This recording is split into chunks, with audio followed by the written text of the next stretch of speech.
welcome to the Christian Sports Podcast. This past Wednesday, which was a few days ago, I'm recording this on a Friday. And by the way, I did not watch that Thunder and Pacers game, but I did realize that SGA nearly scored 60, and nearly still lost. 2 overtimes, Thunder. Lock in. Y'all need to lock in, dog, because for these past 2 games, even though y'all faced 2 of the best teams, from last year, but with the Pacers, Tyrese Halliburton being out, and with the Rockets, they don't really got a point guard starting for them, really. So, Thunder, OKC Thunder, lock in. The Thunder, y'all desperately need to lock in, dog. But let's get straight to the action. The Knicks beat the Cleveland Cavaliers because of the Knicks started strong and built the lead up. The Cavs showed parts of why they were the East best seed last season, but it just wasn't enough. The Knicks are just a better team. That's it. Next, the Hornets beat the Nets because of their offensive efficiency. They shot over 53% from the field as a team. And that was just crazy because the Nets lost because of their defensive breakdown. They allowed 136 points. The Magic beat the Heat because of their better ball movement and shot selection. The Heat lost because of their scoring drought and crunch time. To the next game, the Raptors beat the Hawks because of their balanced scoring, and the Hawks lost because of their poor defense and in the paint and in transition. To the next game, the Sixers beat the Celtics because of Maxey and Edgecombe. By the way, what is up with these Sixers guards, man? Because a few years ago, I was saying like 2013 when LeBron James was going on that crazy run, they lost the first game of their season to, I believe, the Sixers. Michael Carter Williams legitimately put up a triple-double. What is up with these Sixers guards? I believe even in his first game for the Sixers, Tyrese Maxey even went off. What's up with these guards, man? What's up with these guards?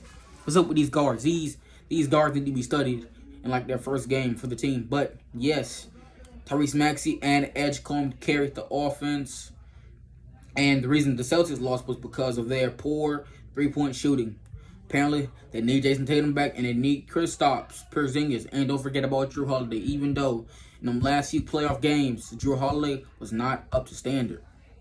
My Chicago Bulls beat the Pistons. Come on now, man. Big Bulls fan, man. Yes, I am, of course, a Bulls fan.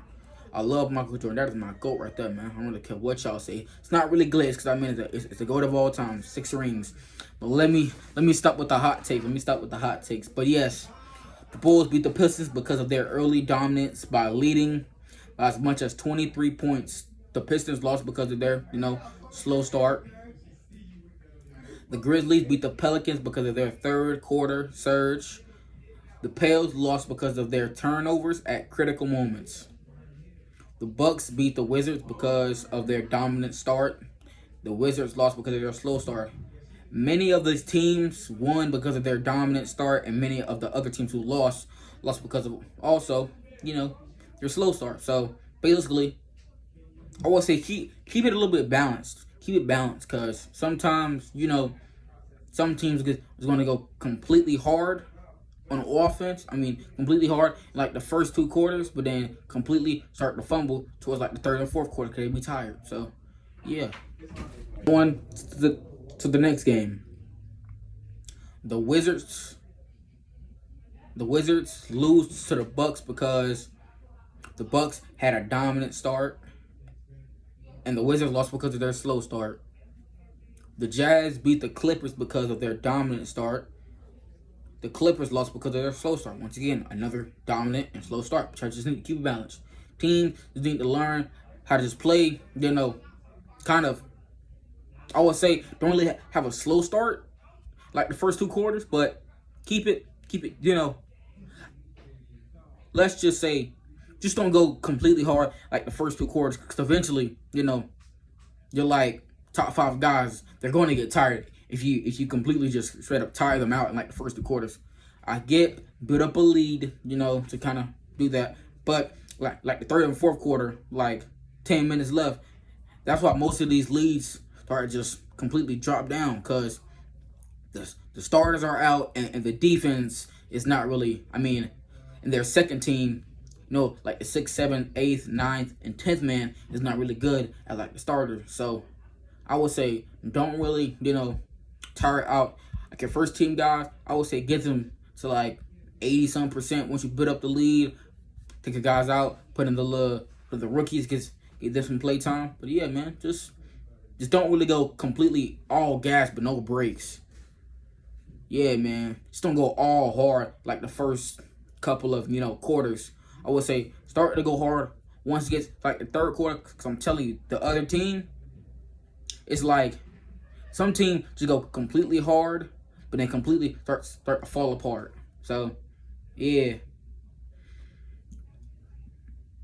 the Spurs beat the Mavs because of their, once again, another dominant outing. But this time, Victor Wembanyama, man, that boy scored 40. 40, dog. 40. I don't really care about no Anthony Davis. He said he don't really care about no Cooper Flag. He don't care about no Derek Lively the second. All them boys are bums. Victor Wembanyama put up 40 on their heads. That's crazy. But yeah, the Mavs completely lost because of their foul trouble. And plus, Victor scored 40. That man is like 7'5", 7'4". Kings beat the Kings because of their second half surge, and the Kings lost because of their, injury news, like Domantas Sabonis being injured and Keegan Murray being out, I believe, for like 2-3 weeks. But to the next game, the Timberwolves beat the Blazers because of the clutch performance. By Ant-Man, the best shooting guard in the league, man. I don't really care what y'all talking about. This season is a season of the Ant-Man redemption story. Even though he's been completely just better than Donovan Mitchell. Might be a hot take, but Anthony Edwards is still the best shooting guard in the league. You could tell by the Blazers game, he's just been a better player, because it's just that simple. Ant-Man is just the better player. He can get to the 3-point, he can get to the mid-range, he can just dunk better. His defense has gotten a lot better. His 3-point percentage has gotten a lot better. So there's nothing you can really say against him yet. Because unlike Donovan Mitchell, he plays hard in the playoffs also. And he actually got his team multiple times by carrying his team to the conference finals, dog. You can't really say nothing about Anthony Edwards, except you can't really say nothing. It's just sometimes his team doesn't really stack up. Like Julius Randle is just not, he's just not it. Even though last season in the playoffs, he was completely cooking. He was cooking now. He was cooking. But the Blazers lost because of their late game execution, or lack thereof. And now for the Christian Podcast Special.